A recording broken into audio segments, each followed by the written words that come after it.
ఈరోజు సాక్షిలో పనిచేస్తున్నటువంటి పై స్థాయి ఎడిటర్ దగ్గర నుంచి కింది స్థాయి కాంట్రిబ్యూటర్ల వరకు ఈ ప్రభుత్వం వేధింపులకు గురి చేస్తోంది.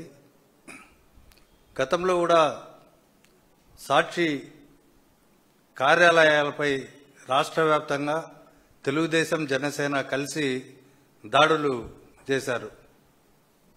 కొన్ని చోట్లయితే ఏలూరు లాంటి ప్రాంతంలో చింతమనేని ప్రభాకర్ ఆ ఎమ్మెల్యే అక్కడ సాక్షి ఆఫీసును కూడా తగలబెట్టిన దృశ్యాలు చూశాం. ఇవన్నీ ఈ రాష్ట్రంలో సూపర్ 6 హామీలను అమలు చేయలేక తర్వాత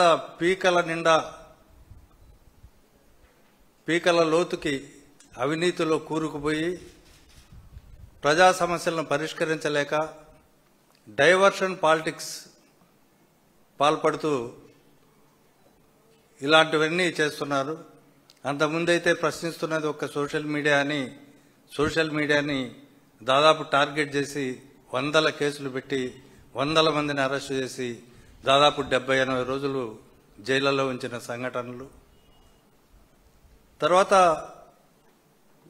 సాక్షి పత్రిక పైన అంటే ఆర్టికల్ 19 ప్రకారం రాజ్యాంగం కల్పించిన హక్కు, వాక్ స్వాతంత్రం, స్వేచ్ఛ, నీతి నిజాయితీగా నిర్భయంగా మాట్లాడే పరిస్థితి రాజ్యాంగం కల్పిస్తే ఈ ప్రభుత్వం చేస్తున్న తప్పులను ఎండగడితే వారిపైన కేసులు, నిస్సిగ్గుగా అసలు సాక్షి కార్యాలయాలపైన రాష్ట్ర వ్యాప్తంగా దాడులు చేయడం మనం చూసాం. ఇంతకుముందు లిక్కర్ స్కామ్ కేసులో కొంతమంది సాక్షి ఎడిటర్ ధనుంజయ రెడ్డి ఇంట్లో ఉన్నారని చెప్పే ఉద్దేశంతో సర్చ్ వారెంట్ లేకుండా అర్ధరాత్రి పోయి దాడి చేసి నానా హంగామా సృష్టించారు. ఇప్పుడు నెల్లూరులో కల్తీ మద్యం తాగి ఒక అతను చనిపోయాడని రాస్తే ఎడిటర్ పైన, అలాగే అక్కడ నెల్లూరు సాక్షి బ్యూరో ఇన్ఛార్జ్ పైన కేసులు పెట్టడమే కాకుండా ఒక కాంట్రిబ్యూటర్ని వాళ్ళ ఇంటిపైన దాడి చేశారు. ఏంటంటే కారణం అతను కల్తీ మద్యం అమ్ముతున్నాడని చెప్పి ఒక ఆరోపణ చేసి. అంతకుముందు కూడా మనం చూసాం సోషల్ మీడియా కార్యకర్తలపైన గంజాయి కేసు పెట్టడం, హైకోర్టు చీవాట్లు పెట్టడం, సిబిఐకి ఎంక్వైరీకి ఇవ్వడం, ఇవన్నీ చూసాం. వీళ్ళు స్వామి భక్తి చాటుకునేదానికి రాజకీయ నాయకుల మాటలు విని వాళ్ళ అడుగులకు మడుగులొత్తుతూ తమ విద్యుక్త ధర్మాన్ని మర్చిపోయి కాకి డ్రెస్సును పక్కన పెట్టి పసుపు డ్రెస్సులో చాలా దారుణంగా వ్యవహరిస్తున్న సంఘటనలు జరుగుతున్నాయి. వాళ్ళు గత 5 సంవత్సరాలు జగన్మోహన్ రెడ్డి గారి ప్రభుత్వంలో ఈనాడు, జ్యోతి, TV5, తర్వాత ఈటీవీ, ఇవన్నీ కూడా విష ప్రచారం టన్నుల కొద్దీ జగన్మోహన్ రెడ్డి గారి పైన, వాళ్ళ కుటుంబం పైన, ప్రభుత్వం పైన విషం కక్కితే ఆ రోజు జగన్మోహన్ రెడ్డి గారి ప్రభుత్వం ఎక్కడ పత్రికలపైన కేసులు పెట్టలే,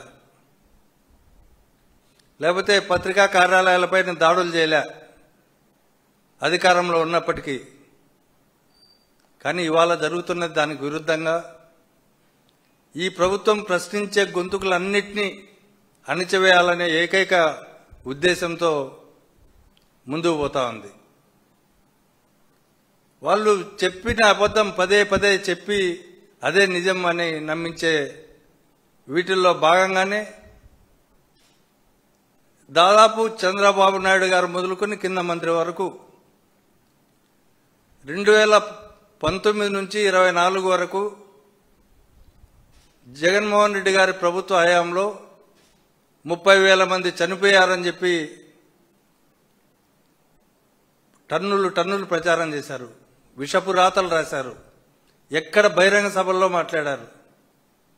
రైట్ టు ఇన్ఫర్మేషన్ యాక్ట్ కింద నేషనల్ హెల్త్ కమిషన్ కి అలాగే ఇక్కడ రాష్ట్ర ప్రభుత్వ వైద్య విభాగానికి సంబంధించి ఎంతమంది చనిపోయారు ఇన్ఫర్మేషన్ ఇవ్వమంటే ఒక్క కేసు కూడా నమోదు కాలేదని చెప్పి మనకి రిప్లై ఇచ్చిన పరిస్థితి. అంటే వీళ్ళు అబద్ధాన్ని ఎంత వేగంగా ప్రచారం చేసి ప్రజల మైండ్లో ఎక్కిస్తారో మనకు అర్థమవుతుంది. అదేవిధంగా 30,000 మంది ఇప్పటికి కూడా అసెంబ్లీ సాక్షిగా అసెంబ్లీ రికార్డుల్లో కూడా 30,000 మంది పవన్ కళ్యాణ్ చెప్పినట్టు గల్లంతు కాలేదు, 34 మందో ఎంతమందో అయ్యారని చెప్పి చెప్పడం జరిగింది. అయితే వీళ్ళకి సిగ్గు ఎగ్గు ఇలాంటివి ఏమీ లేదు, ఏమైనా వాళ్ళు మాట్లాడగలరు. అలాగే ప్రభుత్వమే లెక్కలు చెప్పింది. బుడమేరు వరదల్లో విజయవాడలో బాగా వరద ప్రవహిస్తే చాలా నష్టం జరిగితే అగ్గిపెట్టెలు కొవ్వొత్తులు వాడేదానికి 25 కోట్లు ఖర్చు అయిందని చెప్పి ప్రభుత్వమే లెక్కలు చెప్తే దాన్ని వార్తలు రాసినందుకు ఆ రోజు సాక్షి కార్యాలయం పైన అలాగే సాక్షి విలేకరుల పైన కూడా దాడులు చేసి అక్రమ కేసులు బనాయించడం జరిగింది.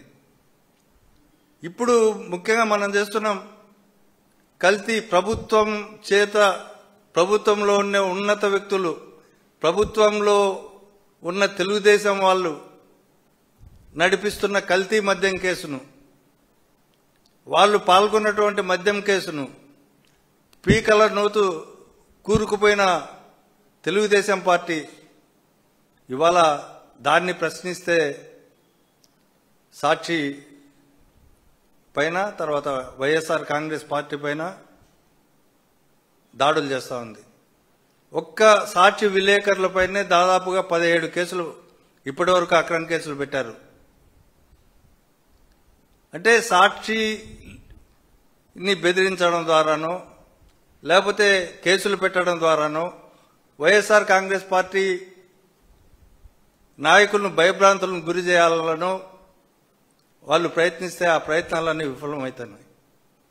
ఎందుకంటే హైకోర్టు చెప్పింది స్పష్టంగా అనేక సార్లు ఈ పోలీసులపైన ముట్టికాయలేసింది.